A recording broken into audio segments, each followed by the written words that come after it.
Assalamualaikum warahmatullahi wabarakatuh. Ensiklopedia Al-Fatih kembali ke hadapan Anda untuk berbagi info Islami. Semoga menginspirasi aktivitas Anda hari ini. Dan jangan lupa klik tombol subscribe dan aktifkan notifikasi tombol lonceng agar tidak tertinggal berita terbaru dari Ensiklopedia Al-Fatih.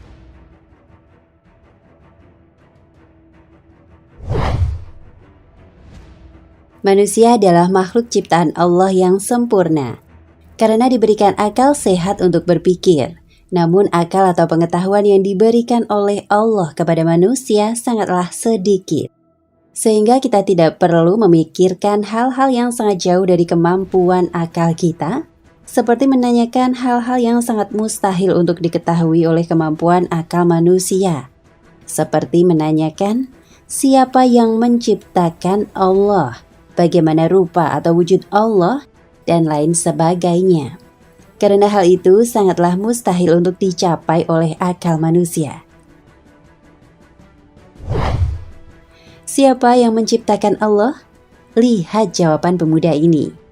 Seperti kisah berikut ini yang mengisahkan seorang ateis, orang yang tidak percaya akan eksistensi Tuhan. Pada suatu hari ada seorang ateis yang memasuki sebuah masjid. Kemudian dia mengajukan 3 buah pertanyaan, tapi dengan syarat harus dijawab menggunakan akal. Artinya pertanyaan yang dia ajukan tidak boleh dijawab dengan dalil. Karena seorang ateis memang selalu mengukur segala sesuatunya itu menggunakan akal atau bukti-bukti ilmiah. Dan mereka beranggapan bahwa dalil-dalil hanya dipercaya oleh pengikutnya saja. Sedangkan dia orang yang tidak percaya dengan Tuhan. Oleh karena itu ia memberikan syarat agar pertanyaannya tidak boleh dijawab menggunakan dalil. Kemudian ia menantang orang-orang yang ada di dalam masjid itu untuk menjawab pertanyaan-pertanyaannya, yaitu, siapakah yang menciptakan Allah? Bukankah semua yang ada di dunia ada karena ada penciptanya? Bagaimana mungkin Allah ada jika tidak ada penciptanya? Bagaimana caranya manusia bisa makan dan minum tanpa buang air? Bukankah itu janji Allah di surga? Ini pertanyaan terakhir. Kalau iblis itu terbuat dari api, lalu bagaimana bisa Allah menyiksanya di dalam neraka? Bukankah neraka juga dari api?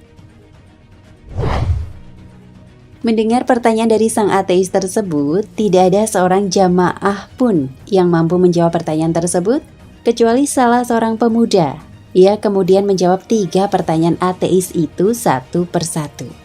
Dan beginilah jawabannya.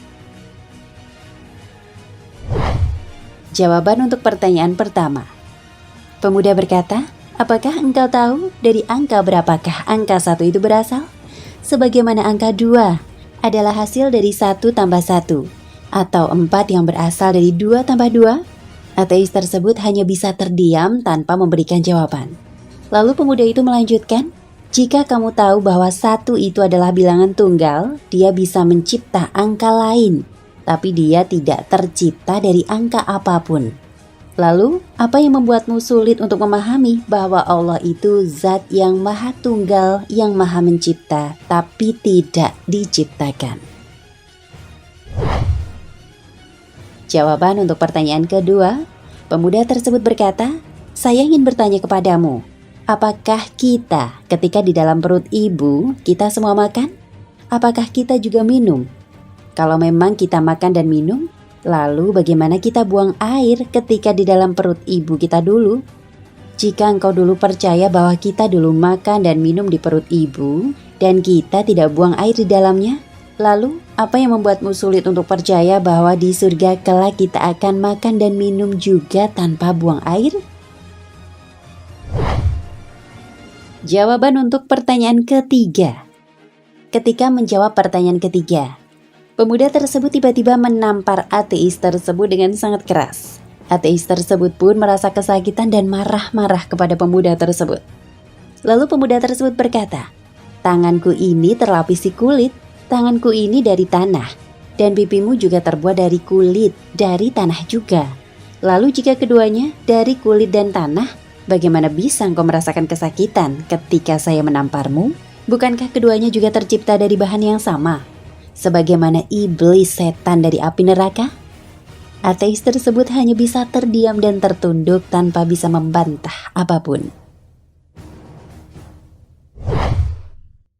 Kisah ini mengajarkan kepada kita semua bahwasanya tidak semua pertanyaan yang terkesan mencela dan merendahkan Islam harus dihadapi dengan kekerasan.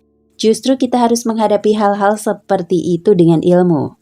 Seperti pemuda tadi yang dengan cerdas mampu menjawab pertanyaan-pertanyaan yang mungkin bagi kita pertanyaan tersebut sangatlah sulit untuk dijawab.